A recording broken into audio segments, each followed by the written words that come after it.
Today I fucked up by saying no to my crush. I had a crush on a girl since high school. She is super cute and friendly. She was my best friend in high school. We were really close for some time, but later when we joined different universities in different cities we lost contact for almost 4 years. I don't have any social media other than WhatsApp and Reddit. Today she called on WhatsApp after a very long time to catch up. Our conversations went deep. We both are single right now. Conversations lead us to discuss why we never dated each other in spite of being together for so long. She suggested we meet up at some place and I told I can't make it for the next few months as I am busy at some work stuff. What pains me even more is that she knows we are just 15 minutes away from each other. The reason I did this, I have seen pictures of her on WhatsApp stories and she is just as cute and today I fucked up. But me, still cute according to many. I have gained 55 pounds and I am fat. I haven't posted any of my recent pictures on any social media, so she probably doesn't know how I look. I used to very fit and athletic, but uni changed everything. I am totally embarrassed to go meet her in this condition. I am now at least motivated. I just called local gym and paid membership fees for PT. Will be attending from tomorrow morning. Too long didn't read.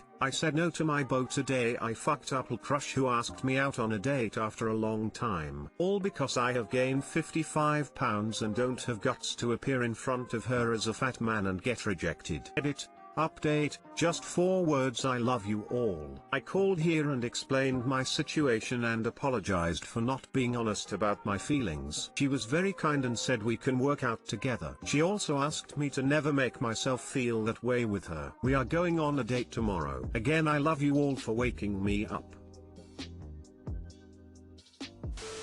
Yeah dude, go for it. Yes, you run the risk of being rejected, but rejecting yourself for her is kinda disrespectful to her and will eat you up with the what if for the rest of your life. Phone her now and set up a meet dude.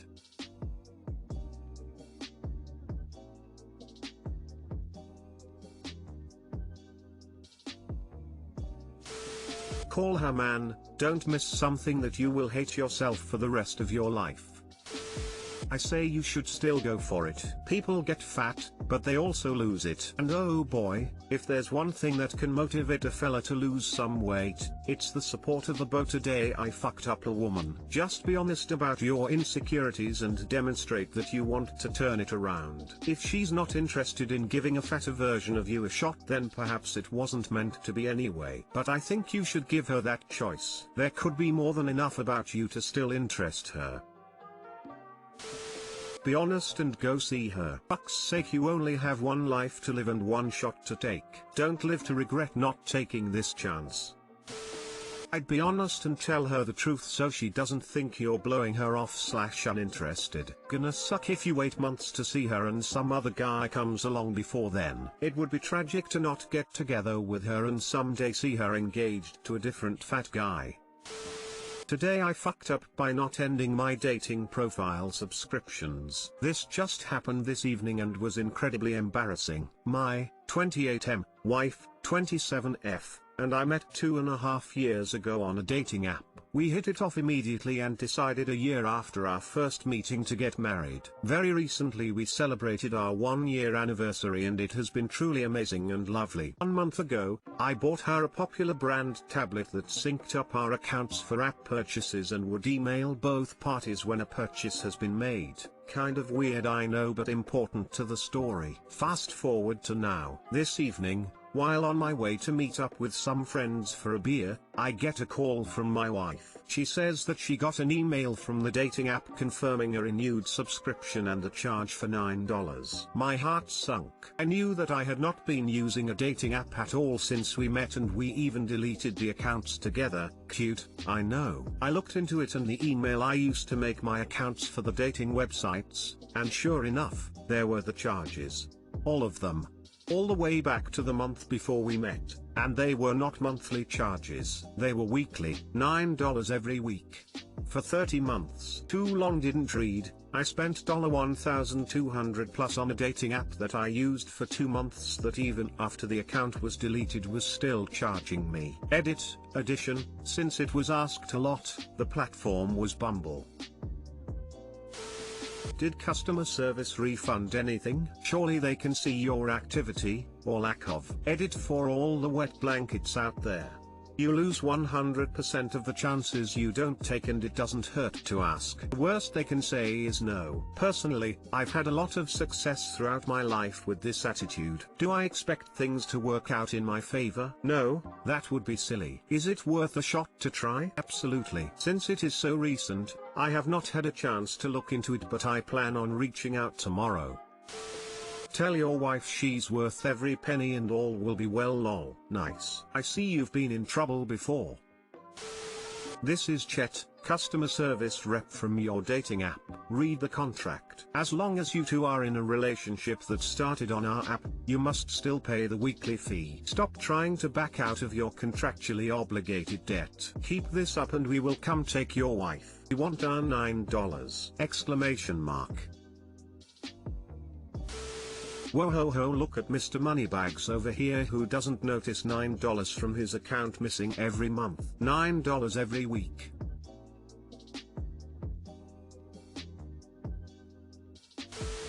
Yikes, I hope it gets sorted out fast so you won't still be charged for the upcoming weeks. I think I got it all sorted, but thanks. Today I fucked up by pretending I was mute at summer camp for a week. When I was around 7 to 10, don't remember exactly when this was, I attended an SPCA camp for 2 weeks, with a week in between for a break. The SPCA is like the ASPCA, but Canadian, and for those who don't know either acronym, it's an animal shelter/animal services society. I hated camp, everything about it. I hated playing outdoors. Hated playing games, especially capture the flag. Hated other kids, heck I still hate kids. Hated camp crafts, and hated camp songs. I loved animals, so my mom hoped this would be a place I finally enjoyed. On day 1 we were out into groups of around 15 and were going around in a circle introducing ourselves and talking about our pets. When they got to me I just kinda shook my head, and had to do so a few more times. I really wasn't feeling it. They pushed me a little bit to answer, but not much. I soon realized that as long as I kept my mouth shut I didn't have to participate in anything like that. This lasted the entire day, just shaking my head anytime someone talked to me. On day 2 a counsel pulled me aside in the hallway to talk to me. I can't remember everything she said, but it was essentially, "Hey hun, I noticed you being a little quiet. Are you okay? How do you feel?" Coming from a family that didn't dig to find the cause of when I was upset, this confused me and I just stayed silent. She then asked, "Are you shy, or can you not talk?" And for whatever reason, the moment she said the last line I nodded yes. Could not talk. In hindsight I really should have just said I was shy, but this led to what I considered to be my only good week at camp. The following days were spent with my participation at almost zero. I stayed with my group but never had to do anything, even physical stuff. They would explain it to me and then I'd just stand there. They'd try to coax me to play, but gave up because I wouldn't use my words. Most of the time I just spent playing in the grass or with whatever animal was available at the time. Bunnies and kitties all day, all for me. A few days in I got bored and frustrated though. There were things I needed and I couldn't ask for them, and wasn't the best reader/writer at the time. How did I handle this? Well, I whispered, of course. Further proving I had no idea how muteness worked. There was a boy and a girl I had befriended while I was there because they thought it was cool I was mute, and I ended up telling them I could whisper but couldn't use my vocal cords. Anyways, last day rolls around, and my heart drops. Every day before this, when my mom came to pick me up, she would wait in the car, but today she came inside to greet me. I was sweating. I tried to get her out of there as fast as I could, but I wasn't fast enough. A counselor caught her attention and came up. "Hey, we saw Note Eritsaman Bear is signed up for another week. We were all just wondering why you didn't tell us he was mute." I can't tell you the face my mom made because I was busy avoiding eye contact. The resulting conversation between them is forgotten, but boy, I received a scolding when we got back into the car. In hindsight, I'm just glad no one attending the camp knew sign language and tried to talk to me. Too long didn't read. I pretended I was mute to get out of all camp activities when in reality I just hated camp. Everyone felt bad for me and I breezed through. Then on the last day they caught me and my mom on the way out and asked when she never told them I was mute. Yeah lol. Edit, oh yes, when I went back for my other week, a counselor asked me, "Hey, aren't you mute?"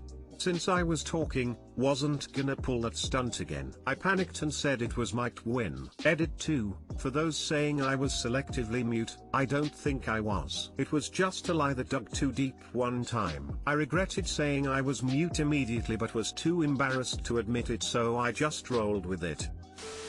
Too long didn't read. I did the same as you, but to avoid eating egg. Did the same, once, when I was 5. I really hate eggs, and I hated them at the time. The first day I ate at a school, I entered the cafeteria with the other kids. I sat at the table. The meal was brought to us. Guess what? Eggs. We were told to eat everything we had in our plate, and I saw other kids get shouted at for not doing it. A teacher came near me, saw I hadn't touched my plate. Apocalyptic situation, my fate is sealed. I had to react, to come with an excuse before the teacher make me eat this white/yellow weirdly tasted stuff, and suddenly, my 5-year-old brain came with an idea. I pretended I was allergic, and that worked pretty well. I even pretended it was family issue. Fun fact, my little brother was there too, and his plate was taken from him, because that allergy is a family issue, even though he really likes eggs, the opposite of me on the taste scale. I was happy. I had found in a second an excuse that would save me from egg madness for months, maybe years. But the evening of that same day, as Mom came to take us from school, she was asked the same question as you. Why didn't you tell us that your kids are allergic to eggs? To which she replied, of course I didn't tell you, they're not. My story ended with a laughter, not a scold, thus I feel you even more. Long live children lies to save them from unpleasant situation.